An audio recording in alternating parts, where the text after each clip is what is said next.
आज आम्ही माननीय जिल्हाधिकारी आयुष प्रसाद साहेबांची भेट घेतली आणि 31 जानेवारी 2024 रोजी पारधी येथे ज्या समाजकंटकांनी 23 दुकाने लुटून जाळून खाक केली होती, शासनातर्फे त्याची नुकसान भरपाई अद्याप न मिळाल्याने व शासनाने जेव्हा आम्ही या ठिकाणी साखळी उपोषणाला बसलो होतो तेव्हा शासनाने लेखी स्वरूपात आम्हाला उपोषण आपण सोडून द्यावे आणि आम्ही शासनातर्फे लवकरात लवकर तुमची नुकसान भरपाई देऊ असे लेखी आश्वासन दिले होते। माननीय नामदार पालकमंत्र्यांनी सुद्धा आम्हाला आश्वासन दिलेले होते, परंतु 5 महिने होत आले अद्याप शासनाची नुकसान भरपाई आम्हाला न मिळाल्याने आज आम्ही पुनश्च या ठिकाणी येऊन माननीय जिल्हा दंडाधिकारी आयुष प्रसाद साहेब यांना आम्ही 15 दिवसात जर नुकसान भरपाई मिळाली नाही तर आम्ही बेमुदत उपोषणाला बसणार आहोत असे आगग्रस्तांच्या वतीने एकता संघटनेने हा निर्णय घेतलेला आहे। जळगावची एकता संघटना ही आगग्रस्त 23 दुकानदारांच्या सोबत आहे, होती व राहणार।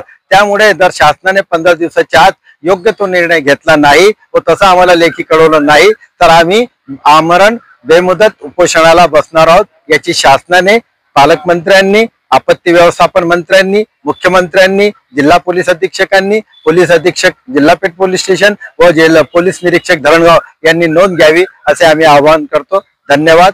फारुख शेख, एकता संगठन, जळगाव।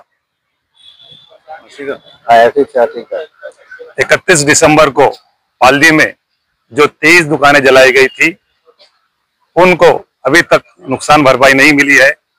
हमने इस बारे में उपोषण किया था और उपोषण को छुड़ाते टाइम हमें ये लेके आश्वासन दिया था कि इन लोगों को सरकार की तरफ से जल्द मुआवजा मिलेगा, और आज 5 महीने हो गए, अभी तक ये लोग मुआवजे के इंतजार में है।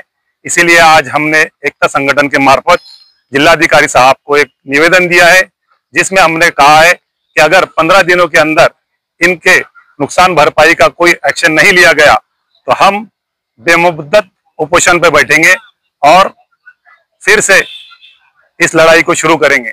आज एकता संगठन के मार्फत हम ये निवेदन जिलाधिकारी साहब को दिया है। धन्यवाद।